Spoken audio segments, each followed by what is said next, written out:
지금부터는 지정토론 및 자유토론을 이어가도록 하겠습니다. 토론의 좌장과 패널을 잠시 소개해드리도록 하겠습니다.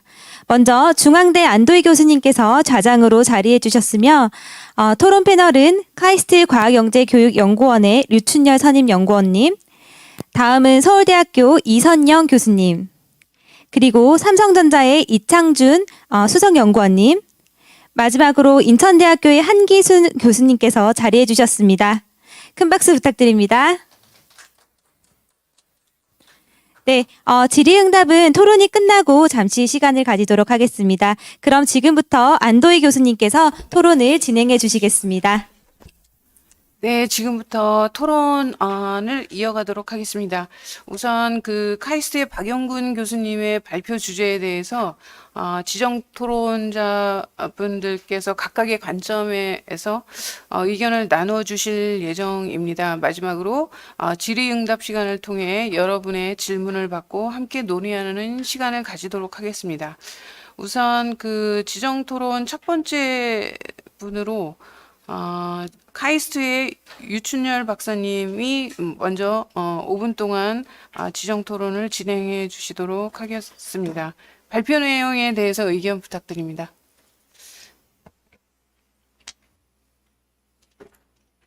네, 안녕하세요. 카이스트 과학영재교육연구원 유춘열입니다. 오늘 발표하고 이 포럼의 주제가 과학영재교육 왜 해야 하나라고 하는 주제로 시작을 했습니다. 이 주제가 사실 이것을 바라보는 관점에 따라서 사실 대답할 수 있는 혹은 생각하는 바가 아주 많이 달라질 수가 있는 그런 질문이라고 생각을 합니다.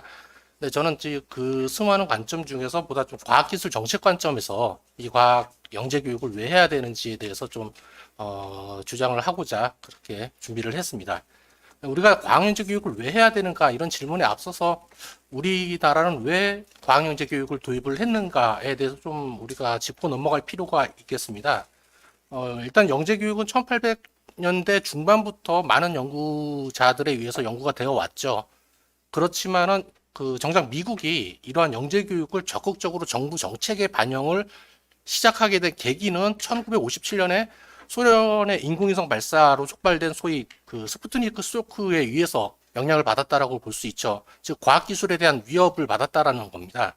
우리나라도 이런 영향을 받아서 73년에 전국민 과학화를 위한 교육자대에서 정책적으로 영재교육 필요성이 건의가 되었죠. 그렇지만 그 당시에 문교부가 추진하던 이런 평균화 시책과 위배되는 그런 엘리트 교육이라고 하는 비판적인 시각으로 인해서 그때 당시는 적극적으로 추진되지 못하였죠. 그리고 나서 이후에 이제 1980년대 정도에 들어와서 정부는 이제 과학영재 교육에 대한 정책을 구체화하기 시작했는데 사실 이것은 77년에 시작된 제4차 경제개발 5개년 계획의 일환으로 한국의 과학기술을 중진국 상위권으로 위치시키려는 이런 전략적 목표가 반영된 결과라고 볼 수 있습니다. 결국 이런 우리나라의 과학영재 교육을 왜 도입을 했는가? 즉, 국가 전체의 과학기술 능력 향상과 그리고 국가 경쟁력 강화를 위한 중요한 전략의 일환으로 도입되었다라고 그렇게 이해를 할 수가 있겠습니다. 그렇지만 지금 현재 시점에서 과학영재 교육이 과연 이런 국가적 관점 또 과학기술 인재 양성에 대한 관점에서만 이루어지는가? 꼭 그렇게 볼 수는 없겠습니다. 우리나라 영재교육이 제도적으로 정착하게 된 계기는 경기과학고 설립부터라고 볼 수가 있겠는데요. 83년에 경기과학고가 설립이 됐었죠. 그때 당시 이제 문교부가 중심이 되어서 경기과학고 설립에 중심이 되어 왔는데, 그때 당시에 이 경기과학고가 그냥 마냥 과학영재 사관학교 이런 개념은 아니었다는 거죠. 즉, 교육의 기본권을 강조하고, 이 과학영재 아이들이 미래 창의적인 민주시민으로서 어떻게 성장해야 될지 이런 고민들이 같이 이루어지면서 이런 국가적 관점과 더불어서 개인적 관점이 함께 혼합되어서 이런 영재교육의 토대가 마련되었다라고 볼 수가 있겠습니다. 이런 부분들이 결국에는 2002년에 영재교육진흥법이 제정이 되게 되는데요. 거기서 보다 명확해집니다. 영재교육진흥법 제1조 목적에서 무엇이라고 명시를 하고 있냐면 재능이 뛰어난 사람을 조기에 발굴하여 능력과 소질에 맞는 교육을 실시함으로써 개인의 탁월한 잠재력을 개발하고 개인의 자아 실현을 도모하여 결국 국가와 사회의 발전에 이바지함을 목적으로 한다라고 명시를 하고 있습니다. 즉 여기서 우리나라는 이 영재 교육을 통해서 국가적 관점과 계획적 관점에 대해서 양 관점을 모두 통합적으로 그렇게 취하고 있다는 것을 좀 명확하게 알 수가 있는 지점인 거죠. 결국 정리하면 이제 계획적 차원이라고 하는 부분들은 학생 개개인의 재능, 흥미 그리고 개성을 중시하는 관점에서 학생들이 단순하게 이제 국가의 필요를 충족시키는 그런 도구로서 보는 것이 아니라 독립적인 사고를 할 수 있는 창의적인 민주시민으로 성장할 수 있는 권리를 강조를 하고 있습니다. 반면에 이제 국가적 관점에서 과학영재 교육은 주로 이제 국가의 과학기술 발전과 국제적 경쟁력 강화에 초점을 둔다라고 볼 수가 있겠죠. 이런 관점에서 우리나라는 이런 영재 교육을 두 가지 관점에서 모두 취하고 있고 실질적으로 또 우리나라의 교육부와 또 과기정통부 이 두 부처에서 각각의 역할을 보다 효율적으로 추진하기 위해서 각각의 역할을 서로 맡아서 진행을 하고 있는 실정입니다. 그런데 이제 과학기술 정책 관점에서 봤을 때 그럼 무엇이 문제이냐? 결국 말씀드렸듯이 교육행정부처인 교육부는 보다 많은 학생들에게 혜택이 돌아가는 그런 교육을 시행하는 정책을 우선시하고 있고요.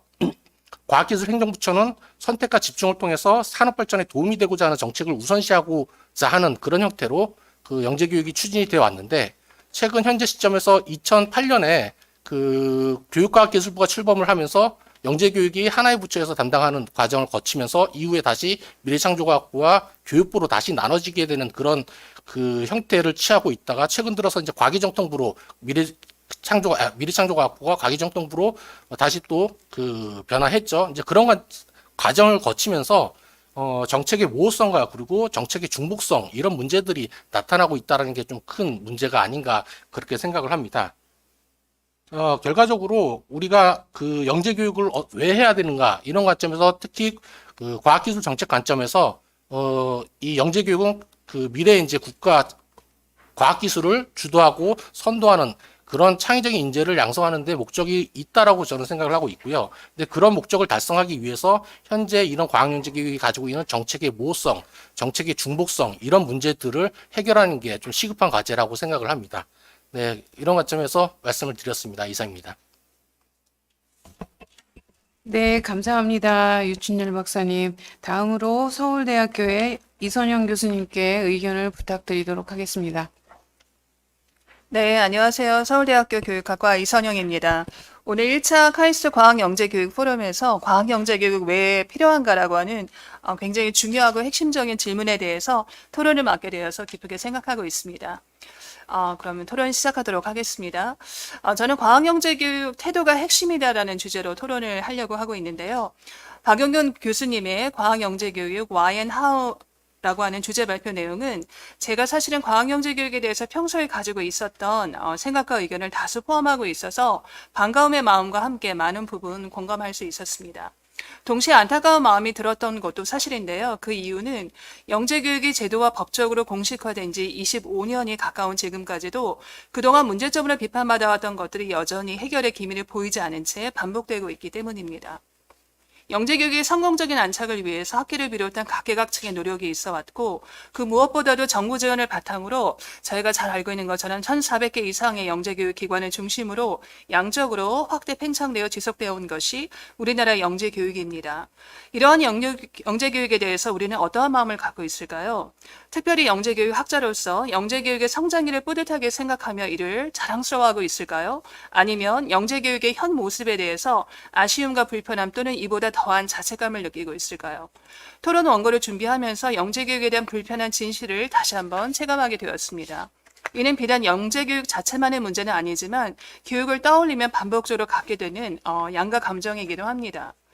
박용근 교수님의 발표에서처럼 과학영재교육의 초심으로 돌아가 제로 베이스로 다시 시작해야 되는 이유를 제 생각을 중심으로 몇 가지 이야기해보고자 합니다. 첫째, 영재교육의 국가적 지원으로 시작되었기에 비약적인 성장이 가능했다는 점은 부인할 수가 없습니다. 그러나 국가주도의 영재교육은 당연히 중장기적인 과학인재 양성이 아닌 단기적인 성과를 증명해서 보여줘야 한다는 압박과 부담감을 초래했던 것이 사실입니다. 이는 발표 내용에서처럼 영재교육, 특히 수학과 과학으로 특성화된 과학영재교육의 궁극적인 목표를 다시금 생각하게 합니다. 오늘날 대다수의 사람들은 과학영재 교육을 학업수행 능력 향상과 좋은 대학 진학을 위한 준비 과정으로 여기고 있으며 과학인재를 양성하는 교육이 아닌 제도적으로 인정받는 어린 영재, 저는 이를 성인 영재가 아니라 어린 영재만을 위한 교육으로 인식하고 있다고 생각합니다. 뿐만 아니라 영재교육 본인의 취지와는 다르게 미래과학 인재로 성장할 수 있는 잠재성과 비전이 있는 학생들이 영재로 발굴되기보다는 선행학습으로 뛰어난 학업 준비도를 보여줄 수 있는 학생들이 영재교육의 수혜자가 되어왔던 것이 사실입니다. 이는 많은 이들에게 영재교육에서 선발된 학생들이 국가적 지원까지 받으며 교육을 받아야 하는 진정한 의미의 영재인지, 그리고 누구와 무엇을 위한 영재교육에 사회와 국가가 이렇게 집중해야 하는지에 대한 회의적인 생각을 갖게 합니다. 저 또한 마찬가지 생각을 갖고 있습니다. 둘째, 우리가 포스트 또는 위드 코로나 시대의 교육에서 중심 화두는 단연 생성형 AI 기반 또는 이를 활용하는 디지털 혁신 교육입니다. 요즘은 계속해서 듣고 있는 얘기가 아마 AI 교육에 관련된 얘기인 것 같습니다. 특별한 영재를 대상으로 한 교육을 우리나라에서는 영재교육으로 정의하고 있는데요.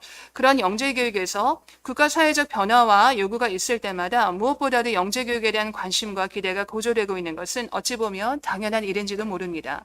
그러나 생성형 AI 시대에 맞춰진 교육 과제와 정책이 급변하는 기술 속도를 따라가지 못하는 지금의 현실을 생각해보면 일반 학생보다 뛰어난 학업 성취 능력을 보이고 있는 어린 영재를 대상으로 한들 영재교육이 당장 어떠한 역할을 할 수 있을지 저는 궁금해집니다. 사실 회의적인 생각을 하고 있습니다. 이처럼 영재교육에 대한 사뭇 회의적인 생각이 드는 것은 현재까지 보여준 우리나라 과학 영재교육의 모습으로는 우리가 직면하고 있는 사회적 요구와 기대를 충족시키지 못할 것 같기 때문입니다. 우리가 마주하는 과학영재교육은 선행학습으로 길러진 효율적인 공부 습관에 기대어 수학과 과학을 비롯한 교과목에서 뛰어난 학업 수행과 성취를 보이는 학생들에게 우호적입니다.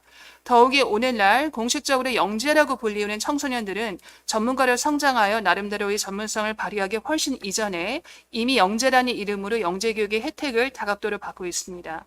그러나 청소년 영재에게 맞춤형으로 제공되는 지금의 과학 영재교육으로 어떻게 AI와 더불어 또는 경쟁해야 하는 시대에 자신만의 고유한 개성과 역량을 발휘할 수 있는 용기 있는 인재가 될 수 있을까요?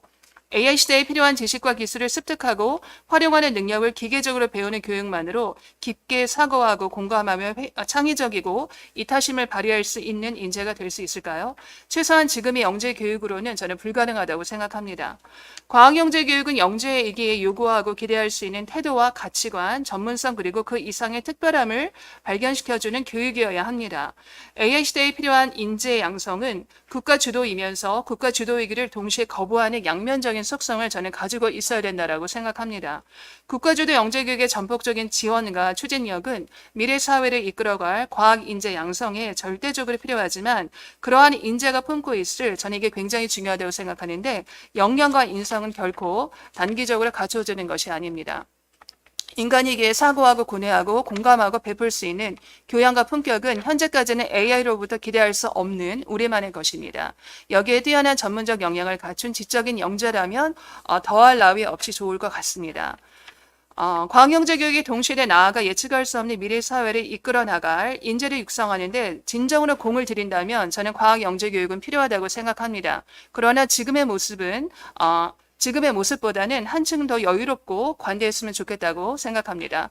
실패가 없는 완벽한 단기적 성과를 요구하기보다 실수와 실패를 통해서 배운 품격이 깃든 지혜로운 결과물로 과학 영재임을 증명해 보일 수 있는 과학 교육의 모습이라면 과학 영재 교육은 당연히 필요하고 기대해 볼 만하다고 생각합니다. 따라서 저는 태도가 굉장히 교육에서 중요하다고 생각합니다. 감사합니다. 네, 감사합니다. 이선영 교수님. 그 다음으로는 삼성전자의 수석연구원으로 계신 이창준 박사님께서 의견을 주시겠습니다. 네, 안녕하십니까. 삼성전자 영상 디스플레이 사업부 이창준입니다. 먼저 제가 왜 저 같은 사람이 여기 앉아 있는지 의아해하시는 분들이 많을 것 같기 때문에 간단하게 소개를 드리면 저는 삼성전자에서 그 연구 개발을 하면서 영재 교육을 받은 많은 부서원들과 함께 일을 하고 있고요. 또 그 교육에 관련된 생각루트라는 채널, 유튜브 채널을 운영하면서 그 많은 영재들 그리고 영재 교육에 관심 있는 부모님들 만나와서 아마 이 자리에 초대해 주신 것이라고 생각하고 있습니다. 영광을 생각하고요. 아까 박용근 교수님의 말씀을 들으면서 많은 분들이 동감하셨을 거고, 저도 굉장히 많은 부분에 공감을 했습니다.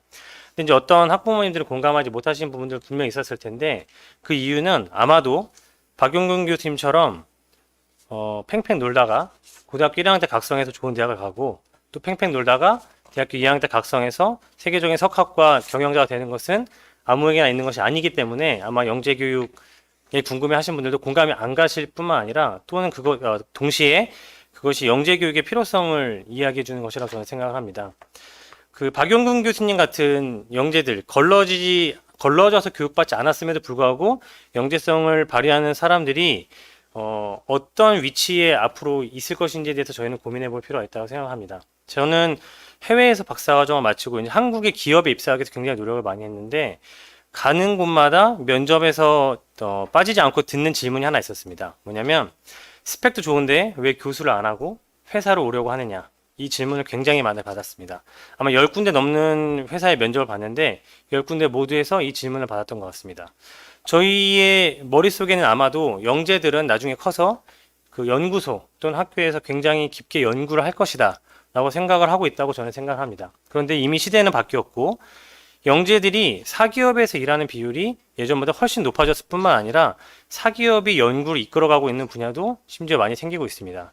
이제는 공공의 영이라고 생각했던 우주 산업조차도 이제 어떤 산업계에 사기업이 이끌어가고 있는 형태이고, 2015년에 카이스트에서 1만 명 박사학위자 배출 시대를 맞아서 발표한 자료를 보면 근무지 확인이 가능한 7,400명 가운데 이미 45%는 산업체에서 일하고 있었고, 나머지 국내외 대학 31%, 연구기관이 21%였습니다. 그뿐만 아니라 지금은 훨씬 더 높아졌을 거라고 생각하고요. 미국 박사학위자는 현재 물리학 박사의 10%만 박사후 과정에 진학을 하고 있습니다. 그래서 저희는 지금 저희가 생각하고 있는 과학 영재에 대한 정의, 그리고 과학 영재에 필요한 능력 자체를 재정의할 필요가 있다고 생각합니다. 그럼 이렇게 산업계에서 박사과정을 마치고 이제 온 사람들에게 영재 교육을 받고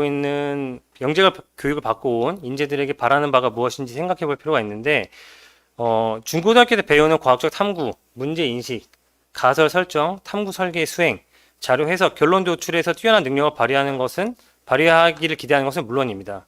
그런데 문제는 요즘에는 수많은 논문을 클릭 한 번으로 검색을 할 수 있게 됐을 뿐만 아니라 분석이나 실험 장비가 굉장히 발전하면서 연구 그 자체를 수행하는 그 능력 자체는 굉장히 문턱이 낮아졌습니다.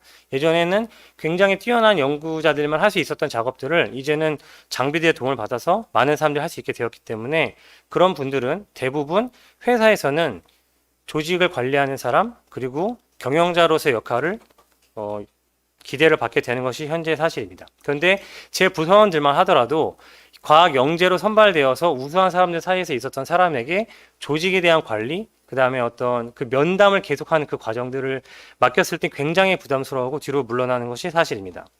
저는 문제는 이제 인문학적 소양을 바탕으로 타인과 조직의 행동 양식을 이해하도록 돕고, 그다음에 다양한 사람들이 모인 집단에서 커뮤니케이션 능력을 길러주는 것이 과학 영재들을 교육하는 데 있어서 가장 소홀할 수 있는 부분이라고 저는 생각합니다. 선발된 사람들 가운데서 살았고요.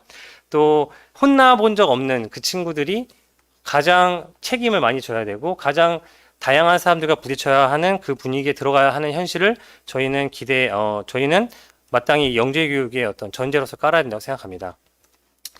영재 교육은 과학 분야에서 어떤 특수한 역량을 발휘하고 있는 사람일 뿐만 아니라 리더로서 활동할 수 있고 커뮤니케이션에 능한 사람을 뽑아야 된다고 생각하고, 그런 영재로 길러내야 된다고 생각합니다. 현재 어떤 많은 분들이 고민하고 계시겠지만 그런 책임을 가끔 영재교육 기관에 그냥 맡기는 것은 현 제도에서는 좀 무리라고 생각하고, 리더 그리고 이런 커뮤니케이션에 능한 사람들을 뽑고 길러내는 역량이 과학 영재, 수학 영재, 각종 영재 교육에서 필수적인 능력이라고 생각하고 있습니다. 이상입니다.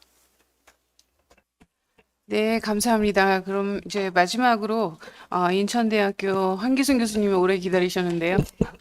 의견 주시기 바랍니다. 네, 제 토론을 시작하도록 하겠습니다. 저는 인천대학교 한기순 교수입니다. 반갑습니다.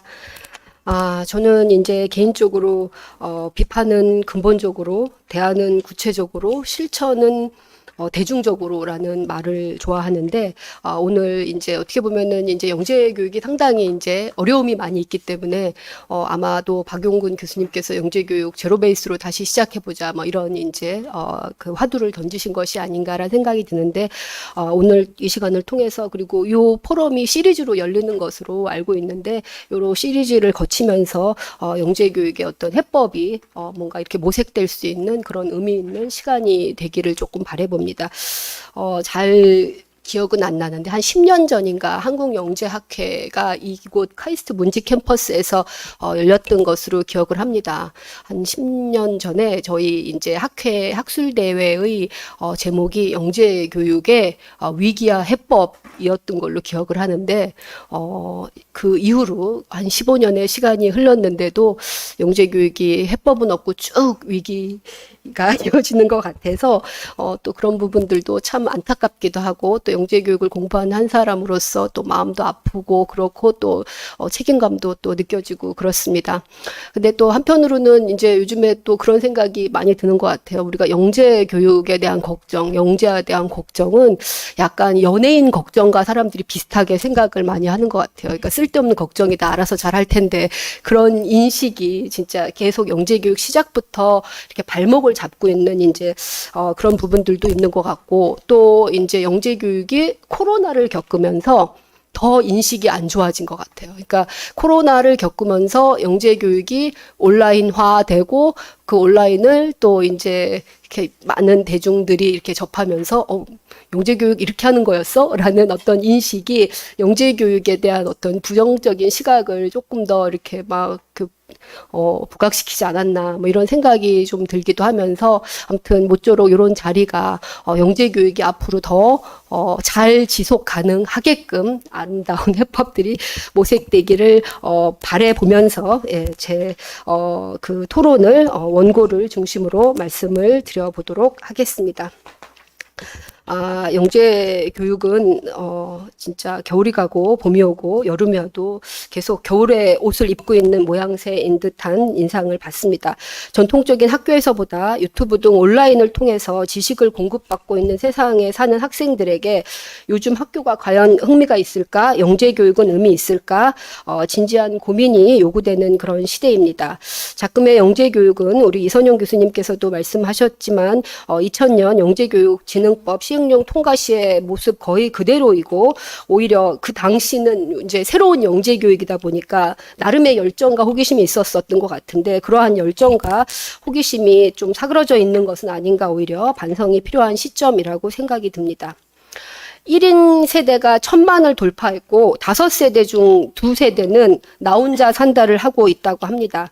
이러한 시대 상황에서 우리 아이들이 가장 부족한 것은, 어찌 보면은 제가 이제 오랜 동안 이제 학교에 있어 보면은 나 혼자 살 수 없는 역량이다라는 생각이 듭니다. 특히 공부만 잘하면 모든 것이 용서되는 한국의 독특한 교육문화 풍토에서 영재 아이들이 헛똑똑이가 되지 않도록 학업에만 매몰되지 않고 스스로 생각하고 행동하는 역량을 어떻게 키워줘야 할 것인가가 영재교육의 굉장히 중요한 방향이고 고민이지 않을까라는 생각이 듭니다. 인지적인 측면만 강조하는 현 영재교육의 내용과 방향이 정서와 태도적인 측면을 함께 고려할 수 있도록 보다 적극적인 노력이 요구된다라고 생각이 듭니다. 유엔 산하기구가 공개한 이제 세계 행복 보고서에 따르면 우리나라 행복도 순위는 전체 100여 개국 중 50위로 행복도 평가 척도 중 GDP와 건강 기대 수명은 상대적으로 높지만 사회적 지원, 즉 자신의 삶을 선택할 자유, 관용 포용성 등에서는 굉장히 낮은 순위를 나타냈습니다. 특히 어려울 때 도움을 줄 수 있는 친구나 친척이 있느냐를 묻는 사회적 지원 항목에서 우리나라는 97위로 거의 꼴찌에 가깝게 나타났는데, 우리나라 사람 중 20%, 즉 5명 중 1명은 어려울 때 도움을 청할 사람이 없어 사회적 관계의 단절이나 고립을 경험하고 있음을 시사하고 있습니다. 1인 세대가 급격하게 증가하고 있는 이런 시대적 상황에서 이러한 관계의 단절과 고립은 더욱 심화될 수 있고, 이러한 차원에서 영재들의 이슈도 크게 다르지 않음을 이제 현장에서 경험을 하는데, 이러한 맥락에서 영재들의 어떤 이러한 주도성이나 인지와 정서를 함께 고려할 수 있는 구체적인 전략과 방안 모색이 필요할 것 같다는 생각이 듭니다. 유사한 맥락에서 슈퍼맨의 시대가 가고 어벤져스의 리더십이 필요한 시대에 저희는 살고 있습니다. 1인 영웅이 아닌 함께 협력하여 선한 영향력을 발휘해야 되는 세상에서 우리 아이들이 실질적으로 가장 힘들어하는 것은 협력하는 자세. 아까 우리 박용근 교수님께서도 말씀하셨는데, 친구의 성공과 성취를 함께 기뻐해주고 축하해주는 마인드인데, 그런 부분들이 이제 우리 아이들이 상당히 부족하다라는 것을 경험을 하고, 또 실제 연구들이 그런 부분들을 이야기를 해주고 있습니다. 미국의 퓨 리서치 센터에서 진행된 행복 연구와 관련돼서는 우리나라는 조사된 17개 나라 중 유일하게 물질적 행복을 삶의 1순위로 꼽았고, 그 이어서 건강 가족 순으로 그 중요도가 나타나고 있습니다. 반면 17개의 선진국 국민들의 평균 순위를 살펴보면 자신의 삶에서 가장 가치 있는 1순위가 가족이고, 직업과 물질적 행복이 그 뒤를 잇는 것을 볼 수 있습니다. 직업이 높게 나타난 다른 나라에 비해 우리나라는 7위로 그다지 높지 않았으며, 친구 등 공동체 요인이 높게 나타난 미국이나 영국 등에 비해 우리나라에서는 8위로 낮게 나타난 것도 우리나라 행복에 굉장히 의미 있는 특성이다라고 볼 수 있습니다. 몇 해 전에 피사 조사에서 우리나라 아이들은 친구들의 성공과 성취가 기쁘지 않다고 이제 그 조사하는 이제 그런 분석 결과를 한 중앙 일간지가 이제 이렇게 보도한 적이 있는데, 한국, 일본, 중국을 대상으로 시기 질투 지수와 타인 의식 지수 등을 조사한 결과가 우리나라가 상대적으로 이제 아시아권의 두 나라에 비해서도 더 높게 나타나는 이러한 부분들은 조금 이제 협력이 중요하고 뭔가 이렇게 이타적인 어떤 이제 그 뭐 역량, 이타적인 창의성, 뭐 이타적 성취 이런 부분들을 생각을 할 적에 이런 부분들을 어떻게 케어해야 되는가와 관련해서도 우리에게 숙제를 던져주는 것 같습니다. 관련해서 이제 흥미로운 실험을 이제 하나를 소개해 드리면은요, 이건 케냐에서 진행됐었던 이제 실험인데, 너의 이익은 나의 고통, 현금 지원이 심리에 미치는 부정적 효과라는 실험으로 케냐의 가난한 마을 60곳을 무작위로 이제 선정해서 약 이제 이제 400달러나 이제 그 1,500달러의 일회성 지원금을 아무런 조건 없이 이제 지원을 하는 그런 실험이었습니다. 이 실험의 흥미로운 점은 지원금 수령자의 인생의 만족도가 상승하는 것은 예측 가능한 일이었지만, 수령자들의 인생의 만족도가 상승한 이상으로 미수령자들의 인생의 만족도가 4배 이상 대폭 하락했다라는 사실입니다. 이는 쇼펜하우어가 언급한 샤덴프로이데, 즉 남의 불행을 보고 느끼는 이제 그 기쁨의 현상과 유사하다라는 생각이 듭니다. 인간은 온전히 남의 행복을 축복해주거나 남의 불행을 안타깝게 이제 받아들이지 않는 이제 그런 좀 경향이 있습니다. 한 예로 최근에 이제 뭐 혹시 이제 가상화폐나 코인이나 주식을 하시는 이제 분이 계시다라고 하면은 뭔가 이제 그분들의 어떤 이익을 축하해주기보다는 그러지 못한 이제 자신에 대한 상대적인 박탈감으로 더 큰 불행감을 느끼는 것과 유사한 맥락이다라는 그런 생각이 들기도 합니다. 행복은 굉장히 이제 뭐 다 동의하다시피 굉장히 주관적인데, 우리의 행복이 타인과 비교되는 어떤 자신의 상대적인 위치, 자신이 생각하는 본인의 위치가 굉장히 중요하며, 실질적으로든 인식적으로든 어떤 사회적 불평등이 심화될수록 사람들이 느끼는 이런 상대적 박탈감은 굉장히 커지고 또 행복감은 낮아진다라고 생각이 듭니다. 우리 영재들에게 이러한 어떤 실험들에 비추어서 뭔가 이제 남의 어떤 이제 그 불행에 대한 어떤 이제 동의보다는 어떤 남의 성취를 함께 축하하고 축제처럼 기뻐할 수 있는, 우리 니체의 말을 비르면은 어떤 미트 프로이데, 우리 영재 아이들에게 이러한 어떤 이제 마인드를 심어주려는 노력, 함께 어떤 이타적으로 생각하는 이러한 역량이 무엇보다 굉장히 이제 중요한 부분이 아닐까, 이런 생각이 듭니다. 통계에는 1종 오류와 2종 오류가 있습니다. 1종 오류는 가설이 참인데 기각하는 것이고, 2종 오류는 가설이 거짓인데 잘못 채택하는 경우입니다. 즉 암인데 암이 아니라고 판단하는 경우가 1종 오류이고 암이 아닌데 암이라고 오진하는 경우가 2종 오류라고 할 수 있습니다. 둘 다 심각한 오류이긴 하지만 진실을 기각함으로써 발생하는 사회적 비용이 더 크기 때문에 일반적으로 1종 오류를 더 심각한 오류라고 여깁니다. 영재 선발에도 종종 이러한 1종 오류와 2종 오류가 이제 발생을 합니다. 영재인데 영재로 선발되지 않는 경우를 1종 오류, 영재가 아닌데 영재로 선발하는 경우를 우리 2종 오류라고 보는데 실질적으로 이제 그 누가 영재인가를 매번 타당하고 신뢰롭게 이제 판별할 수 있다면 이런 이제 오류가 발생하지 않겠지만은 영재성이라는 게 쉽게 눈에 띄는 것도 아니고 한두 번의 시험으로 명확하게 변별될 수 있는 것도 아니다 보니까 영재 선발에서 이러한 신뢰성은 늘 자주 이슈가 되어 왔고 또 오히려 고도 영재들은 그들이 보이는 행동적, 정서적 이런 부적응으로 오히려 영재로 인식되지 못하는 그러한 경우도 많이 있고 아까 박 교수님이 이제 발표에서도 말씀하신 것처럼 과도하게 사교육으로 무장된 이제 만들어진 영재들이 영재 선발을 수월하게 통과하는 경우도 종종을 넘어 굉장히 많이 발생하고 있습니다. 그래서 영재 선발에서는 이런 포괄성의 원칙이 굉장히 중요하다라고 생각이 듭니다. 누가 영재인가에 대한 변별이 어려운 만큼 가급적 넓은 그물을 던질 필요가 있다라는 말이고 특히 사회 경제적으로 어려운 학생들이 영재 선발에서 불이익을 받지 않도록 영재 선발은 아이의 현재의 학습 상태보다 이들의 잠재 가능성에 초점을 맞추는 것이 무엇보다 공정하다라고 생각이 듭니다. 영재인 학생도 잠재적인 영재 가능성이 있는 학생도 누구 하나 놓치지 않고 그들의 능력과 흥미에 적합한 교육을 받을 수 있도록 그래서 그들이 잠재적 가능성과 재능이 최대한 발휘될 수 있도록 하는 것이 이러한 1종 오류를 최소화할 수 있는 방법이지 않을까 이런 생각이 들고 또 한편으로는 이런 이제 영재 교육에서의 어떤 이제 오류가 굉장히 이제 그 선발에서 오류가 굉장히 많이 발생하기 때문에 영재 교육을 어떻게 보면은 보편적 복지 차원에서 희망하는 누구나 영재 교육을 받기를 희망한다라고 하면은 아까 우리 박용근 교수님께서도 어떤 동기적인 측면을 중요하게 의지적인 측면을 말씀하셨는데 그러한 차원에서 접근하는 것이 특히 요즘에 이런 저출산 시대의 어떤 이제 흐름에 맞고 특히 이제 이러한 어떤 이제 인적 자원에 대한 의존도는 높으나 이런 사교육에 대한 의존도도 그만큼 높은 이러한 상황에서 이러한 어떤 영재 교육을 이제 현재 방식에서 희망하는 어떤 잠재 능력 개발로 이렇게 가는 것이 더 이상 어떤 부모의 경제력이 아이들의 성취로 이어지는 이러한 고리를 끊을 수 있는 그러한 또 유일한 방법이 아닐까 이런 생각이 들기도 합니다. 제가 이제 어떻게 보면은 이전의 경험 이제 고민했었던 주제였던 것 같아요. 영재 교육을 왜 해야 되는가? 영재 교육 막 초창기에. 근데 이제 이러한 부분들을 예전엔 저희가 했지만 또 요즘에는 친절한 챗 GPTC가 있기 때문에 제가 또 친절한 챗 GPTC에게 영재 교육을 왜 해야 되는가 물어봤습니다. 정말 1초도 안 돼서 너무 많은 얘기를 해 주어서 제가 그 중에 이제 몇 개를 이제 선별을 해 갖고 왔습니다. 너무 똑똑하고 너무나 공감이 되는 그런 이제 그 이야기인 것 같은데 아무튼 참고해 보시면 좋을 것 같고요.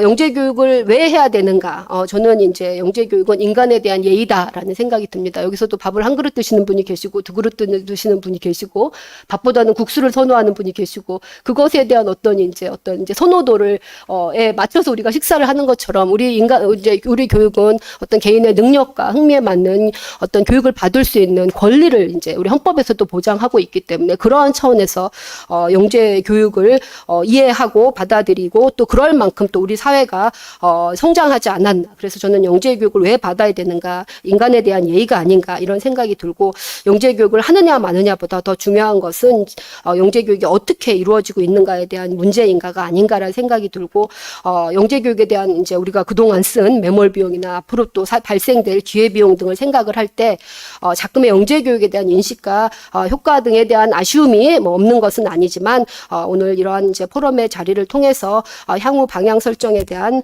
많은 이제 성찰이 있기를 바라봅니다. 시대가 굉장히 많이 변했고 당연히 똑똑함에 대한 기준도 굉장히 많이 변했습니다. 저는 영재 교육이 아이들의 성취나 성공을 자랑하는 그런 자리가 아니라 아이들이 안전한 실패를 할 수 있는 판을 깔아줘야 되는 이제 그런 자리였으면 좋겠고, 어떻게 보면 너무 영재 교육을 어떻게 해야 되는가에 대한 너무 많은 아이디어, 너무 많은 연구가 이곳 카이스트를 통해서도 많이 도출이 되어 있습니다. 그래서 뭘 더 할까를 고민하기보다는 이미 기존에 나와 있었던 다양한 이제 자료들을 바탕으로 이제 선택과 집중을 통해서 좋은 이제 현실 가능한 그런 안들이 선택되기를 바래 봅니다. 또 한 가지 뭐 좀 덧붙이자면은 이제는 더 이상 이제 어떤 공장식 뭐 탑다운식 영재 교육을 조금 지향을 하고 개별 아이의 특성에 적합한 그런 개별화 맞춤식 영재 교육을 위한 방안들이 모색되기를 기대해 봅니다.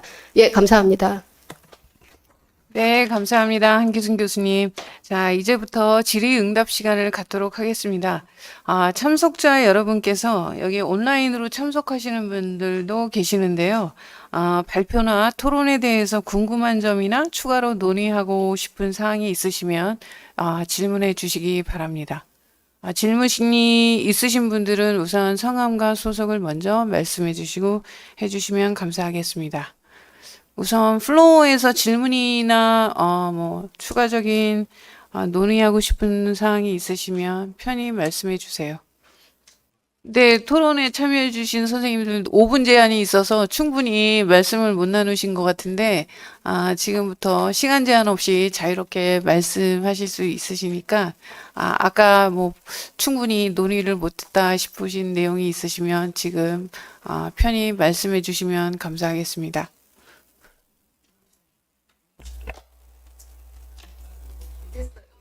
부르셨습니까? 예, 반갑습니다. 저는 부산 영재교육실흥원 원장 진명합니다.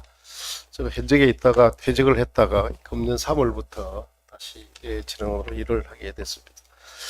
제가 현직에 있을 때는 영재교육 담당도 했었고 했는데 국가에서 정해진 정책에 따라서 좀 추진만 하다 보니까 이런저런 영재교육에 대한 고민을 해볼 기회는 거의 없이 추진을 했었는데 진흥회로 와서 보니까 고민을 해보고 한번 돌다리를 두들려 봐야 되겠다라는 그런 생각도 많이 들고 그렇습니다. 이번에 카이스트 영재교육 원에서 과학영재교육원에서 이런 자리를 마련한 것은 상당히 의미가 있다고 생각하고, 왜 이런 자리를 마련했을까 생각해 볼 때는 영재교육이 평탄하지만은 않구나라는 이런 생각을 했고, 그 첫 과제가 과학영재교육 왜 해야 하나라고 하는 이런 과제를 두고 볼 때 과학영재교육을 어떻게 할 것인가, 이게 만약에 주제가 되었다면 훨씬 더 다양한 의견을 갖다 모을 수 있고 말하기 좀 편할 텐데, 왜 해야 하나라고 할 때 물론 다른 여러 가지 관점이 있습니다만은 볼 때는 상당히 고민을 많이 해야 안 되겠나라는 생각이 들고 그렇습니다. 또 한편으로 영재교육을 당연히 해야 되는데 우리는 왜 계속 몇 번이고 몇 년 동안 왜 해야 되느냐, 이 과제를 두고 논의를 하고 고민을 해야 될까라는 그런 생각을 해보는데, 그런 생각이 왜 나왔을까라고 하는 것은 여러 가지 뭐 국민적인 합의, 그죠? 그게 시대에 따라서 너무 왔다 갔다 하고, 표현하기 좀 그렇습니다만은 어떤 정권 차원이라든지 이런 데 따라서 너무 왔다 갔다 하기 때문에 그렇지 않나라는 그런 생각을 해봅니다. 그럼 왜 이제 그러한 저는 이제 영재교육 당연히 해야 된다라는 그런 차원에서 이제 생각을 해보는데, 그럼 왜 그렇게 이제 그게 왔다 갔다 할까라는 게 볼 때는 우리가 영재교육을 갖다가 시키는데 그것이 이제 우리가 아까 전에 나왔습니다만은 개인의 성장과 발전이라는 개념도 있고, 또는 이제 국가 발전의 성장 운동이 되고 동량으로서 키워야 된다 하는 그런 관점이 있습니다. 물론 헌법에서는 그 두 개 다를 강조하고 있습니다만은 요 두 개 중에서 이제 우리가 영재교육 출발할 때 후자를 갖다 너무 많이 강조를 하다 보니까 영재교육에서 소외되는 계층들이 너무 많이 생긴다. 많이 생기기 때문에 영재에 대한 우호적인 그룹이, 우호적인 국민, 우호적인 사람들, 학생들이나 뭐 집단들이 적어지지 않았나 이런 생각을 하게 됩니다. 그래서 영재교육을 뭐 앞으로 방향은 많이 있겠습니다만은 할 때는 보다 학생의 그 성장 중심 개별화 교육의 발전적인 발전 단계에 맞는 성장 중심 쪽으로 좀 포커스를 좀 방향을 틀 필요도 있지 않나라는 그런 생각이 듭니다. 그래서 우리 이선영 교수님께서 그 연구하신 걸 저도 많이 했는데 공부를 좀 했었는데요. 그 보니까 영재교육하면 떠오르는 단어가 사랑과 미움이 공존하는 교육이다.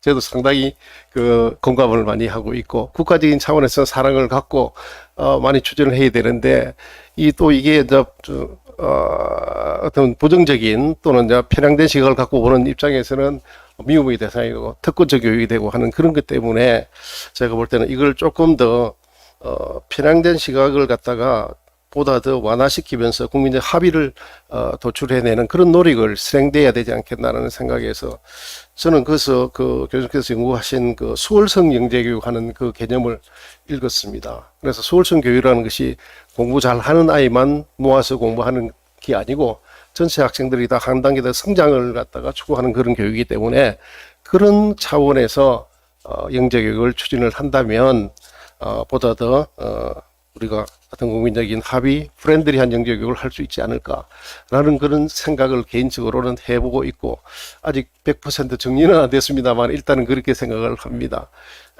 그래서 수월성 영재교육에 대해서 그 이선영 교수님 잠시 좀 더 말씀 내지는 좋은 말씀 있으면 첨언을 해주셨으면 고맙겠습니다. 예, 이상입니다. 네, 원장님 감사합니다. 참 이 영재교육이 아까 지금 말씀하신 것처럼 저희가 영재교육 포럼이나 무슨 행사가 있을 때마다 영재교육에 나아갈 방향, 영재교육의 문제점, 아까 한기순 교수님 말씀하신 것처럼 위기와 해법에 대한 얘기를 저희가 끊임없이 하고 있는데 이게 제가 아까 토론 내용에서도 말씀드린 것처럼 계속 반복되고 있는 이유는 사실 그 해법을 참 얘기하기가 어려운 것 같아요. 그리고 교육이라는 것 자체가 저는 제일 어려운 문제라고 생각되는 게 이론적으로 배운 거랑 실제랑 너무 다르기 때문에 저희가 이론적인 거를 그대로 적용하거나 그럴 수 없는 그런 영역이라서 교육은 저는 정말 어려운 것 같습니다. 원장님께서 너무 좋은 질문해 주셨는데 사실 굉장히 또 어려운 질문이기도 한데요. 저는 개인적으로 저희가 이제 영재교육에 대해서 자꾸 필요성을 이렇게 회의적으로 제기하는 이유는 정말로 영재교육 대상자라고 선발되는 영재에 대해서 저희가 약간 회의적인 생각을 갖고 있는 것 같아요. 그러니까 영재로 선발되는 학생들도 내가 영재인가? 라는 생각을 하고 있는 것 같고 그 다음에 또 그 영재를 자녀로 둔 부모님도 우리 아이가 영재가 아닌 것 같은데 영재교육을 받고 있다는 얘기를 정말로 많이 하시거든요. 근데 그럼에도 불구하고 제가 아까 말씀드린 것처럼 제도권적으로 인정받는 학생들이 영재인 것 같아요. 우리나라에서는. 그러다 보니까 합의가 안 되니까 아까 우리 원장님께서 말씀하신 것처럼 정말로 우리 아이가 영재로 선발되면 너무 사랑할 수 있는 교육인데 선발되지 않으면 미워할 수밖에 없는 그런 교육이 영재교육이라는 생각이 듭니다. 영재교육이 사실은 대척점에 있는 그런 교육을 우리가 어떤 많은 분들은 특수교육, 즉 어려움을 좀 학습에 어려움을 겪거나 아니면 신체적으로나 정서적으로 어려움을 겪고 있는 뭐 특수교육 학생들을 많이 생각하게 되는데요. 그 학생들 같은 경우는 사실은 그 어려운 것들을 많이 이렇게 좀 케어해주고 보완해주고 약간 그런데 그 교육에 포커스를 맞춘다면 영재교육이라는 경우에는 그 학생들이 갖고 있는 특별한 재능을 발견해주고 개발해줌으로 해서 그리고 오늘 발표 내용에서처럼 실제로 사회적으로 공헌할 수 있는 그런 리더로 키우는 약간 그런 교육이 이제 영재교육으로 저희가 얘기하고 있어서 사실은 특수교육 대상자하고 영재교육 대상자하고 그 필요성은 같은 것 같아요. 왜냐하면 이게 다르기 때문에 개인 차이에서 비롯된 다름에서부터 시작이 되는데 그럼에도 불구하고 영재 학생들은 많은 걸 갖고 있기 때문에 왜 우리가 그 많이 갖고 있는 학생들에게조차 다시 또 한번 지원을 해줘야 되는가에 대한 그런 양가 감정을 갖고 있다는 생각이 듭니다. 그래서 저는 진정한 의미의 수월성 교육은 개인이 갖고 있는 정말 특별한 재능을 차별적으로 교육하는 것이 필요하다고 생각합니다. 아까 원장님께서 말씀하신 것처럼 잠재성을 갖고 있는 학생들 재능 개발하는 게 너무너무 중요한데 저는 그 대상 자체가 영재성 수준에 따라서 좀 달라야 된다고 생각이 듭니다. 오늘날 영재교육이 영재교육 같지 않게 느껴지는 이유는 사실은 영재교육을 굳이 받지 않아도 될 법한 아이들을 대상으로 영재교육을 또 부가적으로 받음으로 해서 사실 그 사회적으로나 아니면 또 우리 사람들의 어떤 마음적으로 굉장히 좀 부당하다고 생각하는 그런 측면들이 좀 있는 것 같아요. 그러니까 무슨 말씀이냐면 정말로 너무너무 특별해서 본교육에서 케어가 안 되는 학생들을 대상으로 저는 교육을 시켜야 되는 것이 영재교육의 한 파트여야 된다는 생각이 또 들고, 그 다음에 다른 분야는 아닌데 내가 수학이나 과학을 너무나 좋아해서 진짜 수강의 중심, 특성화된 그런 교육을 받아야 될 필요성이 있는 학생들 대상으로 한 교육이 또 영재교육이어야 되는 것이고, 그 다음에 또 다른 영역도 마찬가지인 것 같아요. 그런 식으로 조금 차별적이고, 그 다음에 본인의 어떤 아주 특별한, 저는 이 얘기를 그냥 똘끼라고 이렇게 말씀드리고 싶은데, 정말 개성이 있고 똘끼가 있는 그런 학생들을 저희가 발굴해서 본교육에서 커버가 안 되기 때문에 영재교육을 통해서 사실은 교육의 기회를 주는 게 영재교육의 모습이라고 생각이 드는데, 사실 그렇지 않고 그냥 뭉뚱그려서 공부를 잘하는 학생들, 그래서 궁극적으로 대학을 잘 가는 학생들, 그게 바로 선거가 돼버리는 것 같거든요. 그래서 소울솔 교육은 정말로 그 학생이 갖고 있는 남들과는 다른 정말로 특별한, 그것이 어떻든지 간에 본교육에서는 일반적인 보편적인 교육으로는 커버가 안 되는 무엇이 있기 때문에 특별한 케어가 필요한 교육이 영재교육의 모습이어야 되지 않을까. 그럴 경우에는 오늘 우리 주제와 마찬가지로 영재교육은 정말 필요하다. 왜냐하면 국가적인 케어가 그럴 경우는 필요하다는 생각이 듭니다. 그래서 굉장히 어려운 문제인데, 학생이 갖고 있는 영재성의 어떤 특별한 그 모습이라든가 수준을 충분히 고려해서 정말 개별적으로 차별적으로 가야 되는 교육이 영재교육이 되지 않을까. 그런데 현재는 너무나 보편 교육의 모습으로 들어가 있기 때문에 이게 영재교육에 맞을까라는 생각을 좀 많이 하게 하고 있는 것 같습니다. 답변이 됐는지 잘 모르겠습니다. 네, 감사합니다. 이선영 교수님. 혹시 또 다른 의견 있으시면 편하게 말씀해 주시기 바랍니다. 지금 이거 인터넷이 잘 안 되는 것 같긴 한데 잘 되고 있는지 확인 좀 부탁드립니다.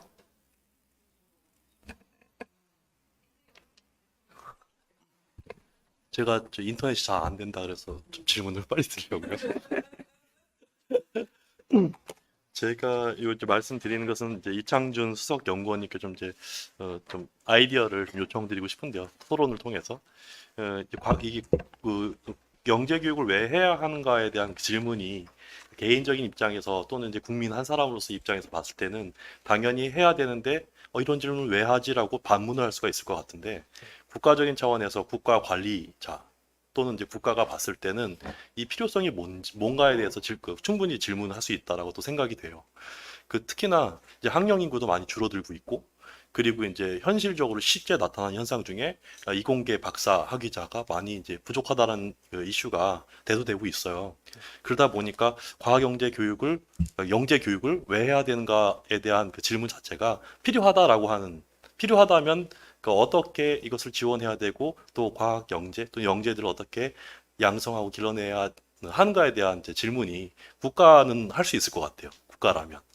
그런데 지금 현재 상황을 보면은 아까 연구원님께서 말씀하신 것처럼 이제 과학 인재로 잘 자라나서 그 이후에 어떤 직업을 선택하는 것을 보면 카이스트 졸업생들도 그렇고 이공계 많은 학생들이 정부 출연 연구기관이나 연구소로 가는 것보다는 기업으로 가거나 또는 뭐 외국으로 가서 더 본인의 꿈을 펼치거나 이런 상황들이 많이 발생하고 있는데 점점 가속화되고 있는 것 같아요. 제가 볼 때는. 그래서 이런 문제를 해결할 수 있는 대안을 또는 이제 아이디어를 제안한다면 국가적인 차원에서 볼 때는 흡족한 상황이 될 수 있을 거라고 보는데, 그 부분에 대해서 혹시나 연구원님께서 이제 아이디어나 그런 것들이 있으면 좀 말씀해 주시면 도움이 될 것 같다는 생각합니다. 네. 실제로 제가 유튜브 채널을 하고 있다고 말씀드렸는데, 영재 관련된 분들은 이제 초청해서 얘기를 하다 보면, 실제 영재 교육 하시는 분들은 사회성에 실제로 떨어지는 부분들이 있다, 이렇게 말씀하시는 거는 저도 좀 듣고 있습니다. 그게 어느 정도 일반적으로 사실인지는 사실 모르겠으나, 사회적으로 떨어지는데 그 친구들이 결국 리더가 돼야 되는 상황에서 굉장히 좀 어려움을 겪고 있다고 생각이 들고요. 다만 이제 그러면 아까 말씀하신 것처럼 박용근 교수님께서 말씀하실 때 모든 사람은 1인이 한 명씩 일생에 한 번은 창업을 할 것이다라는 전제를 깔고 있고, 실제로 저희가 생각하는 천재들의 개념도 많이 바뀌었다고 생각합니다. 지금 생각하는 천재는 막 네이처 논문을 냈다 이런 게 아니라 어떤 일론 머스크 같은 사람들, 그다음에 어떤 그런 사람들이죠. 뭐 테슬라 같은 회사를 만든 사람들 천재라고 부르지, 이제 네이처에서 누가 어떤 알지도 못했던 것들을 발견했다 이런 것들을 저희가 천재라고 더 이상 부르지 않는다고 생각하거든요. 그렇다고 하면은 저는 선발 기준이나 아까 말씀하셨던 것처럼 그다음에 선발 기준이라던가 아니면 교육 내용 자체가 아예 그쪽으로 가야 된다고 저는 생각을 하고 있고요. 어떤 팀으로 어떤 프로젝트를 완성시키고 그 완성된 거에서 그 결과물을 이끌어내는 능력을 굉장히 중요하게 생각한다고 저는 생각을 하고요.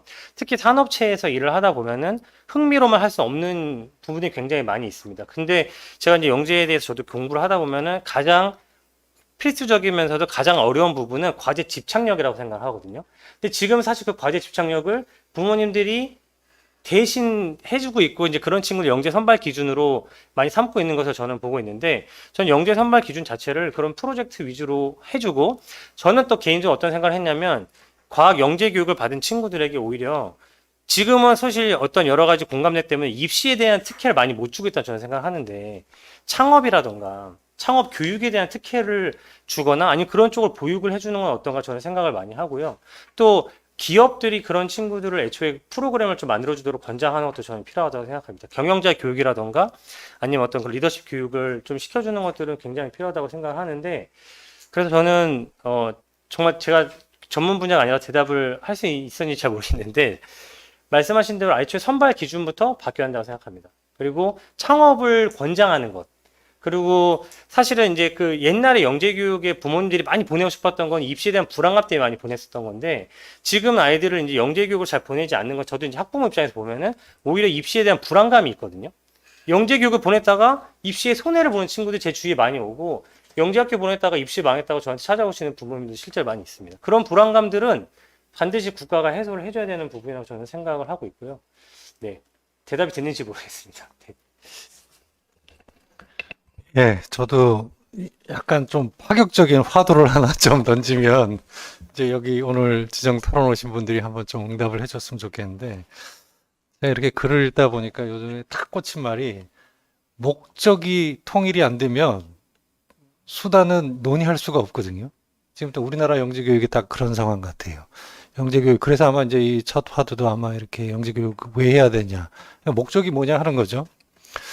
근데 흔히들 우리 영재교육진흥법 제1조 목적에 보면은 개인적 행복 추구죠. 자기 타고난 소질, 관심에 맞는 교육을 해주는 것, 그 다음에 어떻게 해서든지 국가 발전에 좀 이바지하게 하는 것. 자, 만약에 전자의 목적을 가지고 우리가 영재교육을 한다 그러면, 영재가 아닌 다른 애들은 지금 우리나라 교육 상황에서 맞는 교육이 제공되고 있는가? 라고 질문을 해보면 절대로 그렇다고 얘기 못해요. 그러면 왜 걔네들한테는 그렇게 제공 안 해주면서 엑스트라로 영재들에게는 더 그 개인의 행복 추구를 위한 교육을 우리가 돈을 더 들여서, 예산을 더 들여서 더 많은 노력 자원을 투여해서 교육을 해야 되느냐, 참 답하기 곤란한 질문인 것 같아요. 그러니까 그런 의미에서 본다라고 하면 사실 영재교육의 주 목적은 아마 국가 발전에 좀 도움이 되는 인력을 양성을 한다라고 하는 게 아닐까 싶어요. 그러니까 비유를 하자면 월드컵에 나가는데 국가대표 축구 제일 잘하는 사람 11명, 25명 엔트리까지 포함해서 그걸 뽑고 싶은 거예요. 근데 그걸 마구잡이로 뽑을 수는 없잖아요. 그러니까 이제 어려서부터 축구도 해보게 하고 거기서 잘하는 애들끼리 컴피티션을 통해서 제일 잘하는 애들을 이제 뽑아갖고 가는 거겠죠. 아마 우리가 만약에 과학 영재 교육이 이렇게 활성화된 이유도 아마 과학기술의 중요성이나 국가 발전에서 그런 것 때문에 많이 하는 것 같고, 그렇다라고 하면은 그런 측면으로서 우리가 목적을 둬야지 될 거 아닌가. 단, 지금 영재교육에 대해서는 굉장히 부정적인 인식들이 많고, 오늘 토론해 주신 분들 다 지적하고 보면 선발 방법부터 문제가 있다, 교육이 문제가 있다, 여러 가지 논의들이 있죠. 다 동의합니다. 저도 아마 영재교육에 오랫동안 몸담은 사람들이 아마 영재교육에 대해서 가장 부정적인 인식을 갖고 있을 거라고 생각하는데, 그런 것들은 무엇을 목적으로 하느냐에 따라서 이제 조금 논의가 달라질 것 같아요. 정말 국가를 대표하고 우리 국가를 잘 이끌어갈, 그리고 공익적인 그런 목적을 위한 리더를 갖다가 양성을 하는 거다라고 하면은 거기에 맞게 맞춰가야지 되는 거고, 영재교육에 대한 부정적인 인식이 쌓여 있는 것들을 보면 좀 대표적인 생각들이 뭐냐면, 항상 그 신문 같은 데 때리는 게 보면 부잣집 애들이 선행교육 받아갖고 더 잘난 좋은 대학 가는 이런 수단 아니냐, 이런 거죠. 그러면 부잣집 애들이 아닌 사람들을 중심으로 뽑으면은 동의가 될 건가 하는 거. 그래서 항상 수도권 애들이 다 영재학교에 70%, 80%를 다 차지한다. 그럼 골고루 지방을 다 이렇게 배려해 주면은 괜찮은 건가? 이걸 어떻게 가야 되냐. 이거는 이제 수단적인 측면인 거고, 앞에 목적을 우리가 어떻게 논의를 해 가야 될지, 이렇게 조금 더 명확하게, 왜냐면 이게 국가의 어떤 한 정책으로서 예산을 투입하고 자원을 투입하려고 그러면 목적이 조금 더 명확해야 될 것 같거든요. 그러니까 그런 의미에서 본다라고 하면 두 개가 다 좋은 말이긴 한데, 좀 더 후자 쪽으로 목적이 가야 되는 건 아닌가 하는, 거기에 대해서 어떻게 생각하시는지 제가 화두를 조금 던져보겠습니다. 발언을 해도 된다고 하면 잠깐 해보겠습니다. 저는 이제 삼성전자에서 일하고 있는데, 삼성전자에서 신입 교육을 받을 때 저희 선대 회장님, 이건희 회장님의 말씀을 많이 하는데, 한 명의 천재는 만 명을 먹여 살릴 수 있다는 것이 어떤 직업 교육, 그 다음에 어떤 인재 양성의 기본이라고 생각합니다. 그렇다고 한 명에 대해서만 집중하는 건 아니라고 생각합니다. 그런데 실제로 영재들과 천재들이 지금 세상에 그런 일을 일으키는 시대가 왔다고 저는 생각을 합니다. 아까 말씀드린 것처럼 각종 많은 기업의 천재들은 실제로 산업을 일으키고 어떤 큰 회사들이 정말 그 산업을 아예 바꿔주는 아예 그런 새로운 산업을 만드는 그런 일들이 벌어지고 있다고 생각을 하거든요. 근데 우리나라는 아시다시피 천재들이 그런 가능성을 찾아가기 참 어렵습니다. 왜냐하면 천재들에 대한 어떤 그런 방향성들이 정해져 있거든요. 의사가 되거나 아니면 교수가 되거나 연구원이 되는 쪽으로 정해져 있다고 생각합니다. 그런데 중국에서는 최근에 어떻게 산업을 하고, 저희가 이제 산업계에서 되게 무서운 게 뭐냐면, 중국은 뛰어난 영재들을 모아서 굉장히 뛰어난 기술을 개발하게 만들어줍니다. 돈을 퍼부어주고 영재를 만들어주고 그 밑에 회사를 차려준 어떤 회사들의 연구소죠. 연구소의 성과가 나왔을 때 그 밑에 회사를 차려주는 그런 정책들을 펴고 있다고 저는 알고 있습니다. 그런데 그런 것들은 바로 영재들의 천재성과 산업을 연결시켜주는 연결고리가 될 수 있다고 저는 생각을 하거든요. 근데 지금 우리나라는 영재들이 회사에 들어가서 거꾸로 그 사회성 떨어지는 영재들조차도 그 환경을 견뎌내고 올라가야만 지금 그런 환경이 되고, 창업은 또 되게 어렵고요. 저는 그런 환경들을 정부에서 주도적으로 바꿔주고 그런 성과들이 나왔을 때는 모두가 공감할 수 있는 사실 어떤 교수님이 돼가지고 논문을 냈다고 해도 사람들의 마음에 와닿지 않는다고 저는 생각합니다. 그런데 영재교육의 어떤 결과로서 산업체가 생기고 그 산업체가 많은 고용 효과와 수출을 일으킨다고 하면 저는 이런 것들은 충분히 공감대를 형성할 수 있다고 생각을 하거든요. 전적으로 이쪽으로 가야 되느냐 그럼 모르겠습니다만은 이쪽으로 어떤 방향 전환은 반드시 필요하다. 저는 그렇게 생각을 하고 있습니다. 네, 저도 약간 살을 보태보면 지금 이제 우리 박사님 말씀하신 맥락의 교육이 필요하기 때문에 아마 여기 카이스트에서 영재 기업인 교육 뭐 이런 부분들이 카이스트에서도 진행이 되고 또 포항공대에서도 진행이 되고 있는 걸로 알고 있는데 그러한 부분들이 좀 확장이 되는 것들도 필요하지 않을까 이런 생각이 듭니다. 저는 우리 정윤철 박사님께서 목적이 통일이 안 되면 수단이 논의되기 어렵다라고 말씀을 해주셨는데 뭐 이렇게 일리가 있는 말씀이기도 하지만 꼭 반드시 목적이 통일이 되어야 될까? 목적이 하나여야만 할까? 이렇게 그러한 부분들은 조금 더 우리가 좀 논의가 필요한 부분이 아닐까. 목적이 여러 개일 수도 있고 다양할 수도 있고 출입문이 꼭 반드시 하나여야 되는 것이 아니지 않을까. 어떻게 보면은 영재 교육이 이러해야 된다라는 거, 뭐 영재 선발이나 약간 나름의 어떤 이제 우리나라 영재 교육이 굉장히 이제 정부 주도 영재 교육이다 보니까 그런 어떤 이제 선발이든 교육이든 이런 어떤 표준화의 어떤 이제 시도들이 어떻게 보면은 영재 교육의 어떤 이제 다양성 내지 영재 교육이 어떤 굉장히 전제해야 되는 포괄성에 나름의 또 방해 요인이 아니었을까 뭐 이런 생각이 저는 이제 개인적으로 들기도 합니다. 어떻게 목적이 다양할 수도 있다라는 이러한 부분들에 대해서 저는 일단은 제 의견을 조금 이제 드리기도 하고요. 영재 교육을 왜 해야 되는가? 아까 우리 이제 토론에서도 나왔고 발표에서도 굉장히 이제 사회적 가치, 국가적 가치 이런 부분들을 많이 말씀을 해주셨는데 저는 물론 그런 부분들도 뭐 일리가 있긴 하지만 저는 개인적으로 영재 교육을 해야 되는 부분 어떤 개인적인 이유가 굉장히 저는 우선돼야 된다. 개인적인 이유가 국가나 사회적인 어떤 이제 그 가치를 보다 결코 그 무게가 가볍지 않다라는 생각이 듭니다. 일반적으로 학생들이 교실에서 경험하는 가장 많은 정서가 뭐라고 생각이 들으세요? 학생들이 교실에서 가장 많이 그 공유하는 정서는 지루함입니다. 지루함.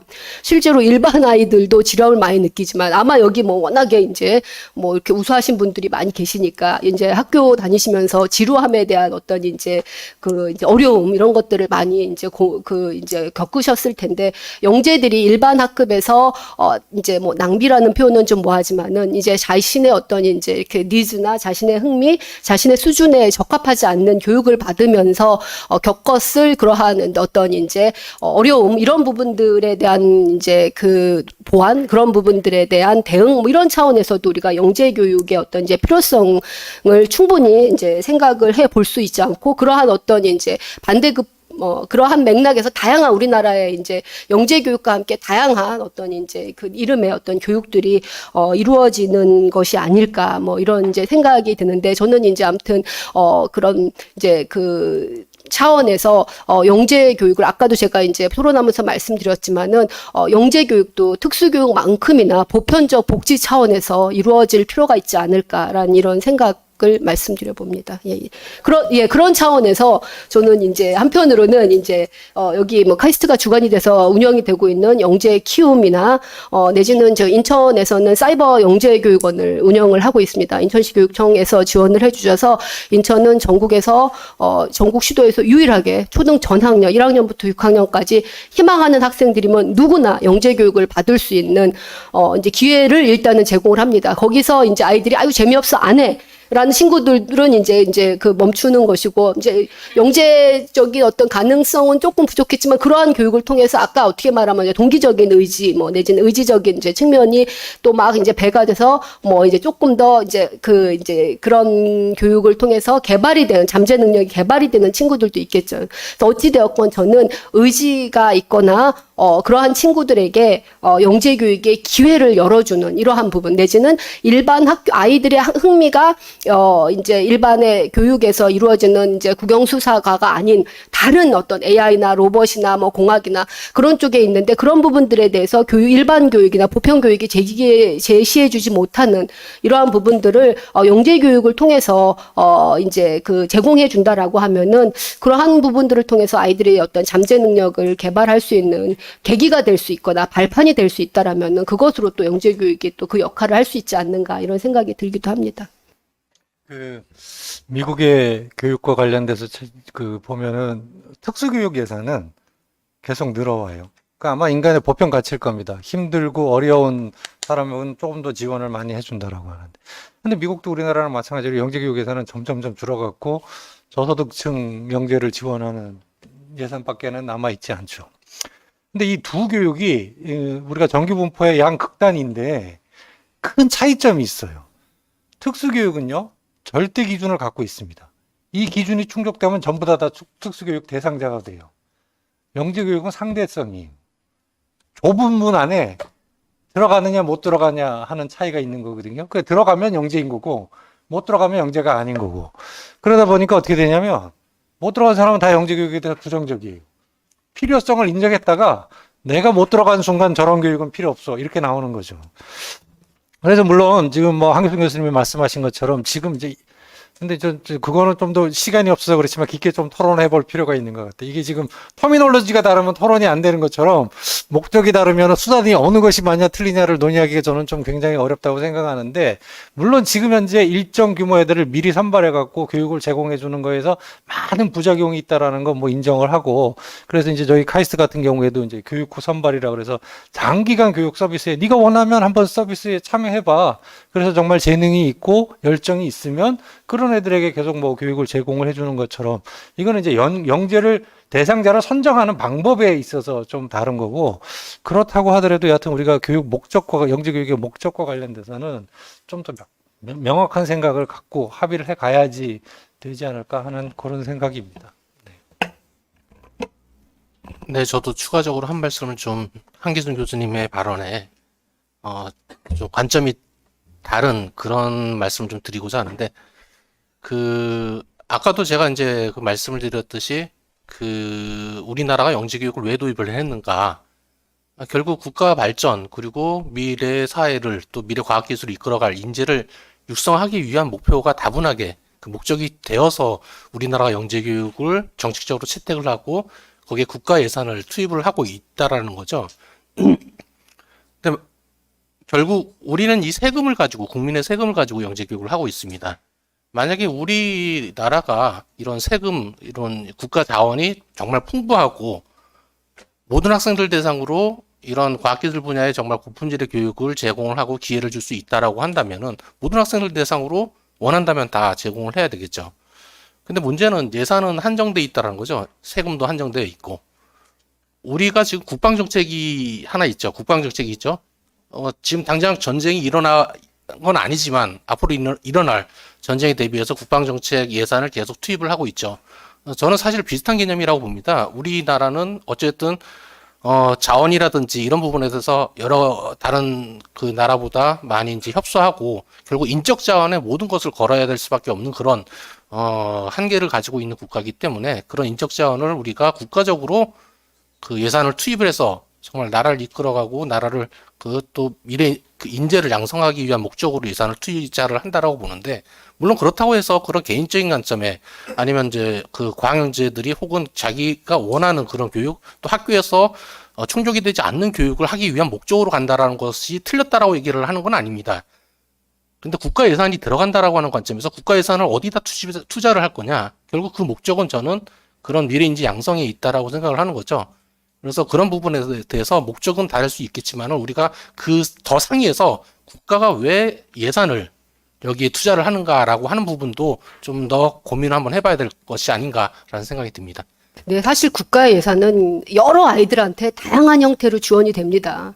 그런데 왜 굳이 영재 아이들만 이제 뭐 그렇게는 아니지만은 영재 아이들이 상대적으로 다른 다양한 교육을 받는 아이들에 비해서 더 많은 부담과 책임감을 느껴야 되는지 이런 부분들도 사실은 이제 그 더 추가적인 논의가 필요한 부분이 아닌가라는 생각이 들고 이거는 뭐 우스갯소리긴 한데 예전 이제 그 영재 학교 초창기에 여러 높으신 분들이 이제 영재 학교에 오시면 인사말을 하잖아요. 그때 이제 여러분들은 뭐 이러한 우수한 교육을 받아서 국가와 나라의 발전을 위해 이바지하고 아이들이 가장 부담스러워하고 가장 이제 거슬리는 발언들이 그런 발언이었다라고 인터뷰를 하면서 아이들한테 들었었던 이제 그 기억이 있는데 물론 이제 아이들이 훌륭한 교육을 받아서 그러한 이제 자연스럽게 국가와 나라를 위해서 이바지할 수 있다라면은 그건 정말 너무나 바람직한 일이고 굉장히 이제 의미 있는 일이겠지만 그렇게 가는 어떤 이런 과정적인 측면에서도 굉장히 우리가 이 영재 교육에 충분한 의미가 있는 것이 아닌가라는 그런 생각을 해봅니다. 제가 한 말씀. 네, 지금 시간이 3분밖에 없는데 1분 이내로 말씀 주시면 저는 말씀하신 거에 다 동의합니다. 두 분 말씀하신 다 동의하는데 사실 저도 이제 회사에서 일하는 입장에서 그럼 국가의 예산을 왜 줄었다고 생각하냐면 사실 국가 입장에서도 재미가 없으니까 주는 거라고 저는 생각합니다. 국가에 무슨 도움이 되는데? 라는 질문을 했을 때 그 사람도 훌륭한 교수가 되었습니다. 좋은 논문이 나왔습니다. 이런 게 마음에 와닿지 않겠죠. 그런데 그런 것들을 산업계로 연결시켜주고 또 그 다음에 그런 친구들이 자 이제 교육시켜줬으니까 열심히 한번 해봐 했을 때 본인도 불안하고 이 압박감만 느끼는 상황에서 그 친구들의 미래를 계속 미래까지 보장이라고 하기는 어렵지만 실패할 수 있는 기회들 계속 주고 그것들이 꼭 진로나 연구뿐만이 아니라 여러 가지 산업계 돈을 벌 수 있는 기회, 사업을 하다 실패할 수 있는 기회 이런 기회들을 계속 연결해 주는 게 되게 중요하다고 생각하거든요. 저는 이게 나라에 도움이 된다라는 그런 개념들을 영재교육 하시는 분들께서 정부의 그 분들에게도 이 돈 개념에서도 설득을 할 필요가 좀 있다라고 저는 사실 생각을 하고 있거든요. 저희도 영재교육을 합니다. 저희 삼성전자도 영재교육을 지원하거든요. 근데 결국 그것도 우리한테 어떤 도움이 되느냐? 이미지냐? 아니면 나중에 우리한테 들어올 것이냐? 아니면 우리한테 나중에 이 산업에 도움이 될 것 이런 걸 보거든요. 정부도 저는 똑같다고 생각하고 그런 것들이 영재교육 하시는 분들이 좀 도와주셨으면 좋겠다. 저는 이렇게 생각을 하고 있습니다. 네, 감사합니다. 오늘 다양한 의견들이 있었는데요. 오늘 그 발표 내용과 이 토론 내용을 토대로 해서 여러분 모두 새로운 아이디어를 많이 얻으셨길 바랍니다. 오늘 매우 유익한 시간이었으리라 생각됩니다. 앞으로도 계속해서 과학영재교육에 대한 관심과 지원 부탁드리며 오늘 포럼을 마치도록 하겠습니다. 감사합니다. 네, 지금까지 온라인과 현장에서 경청해주신 여러분께 다시 한번 감사의 말씀을 드립니다. 더불어 7월 19일에 과학영재교육 체계 개선 방안이라는 주제로 제2차 포럼이 예정되어 있습니다. 많은 참여 부탁드리겠습니다. 그럼 여기서 인사드리겠습니다. 감사합니다.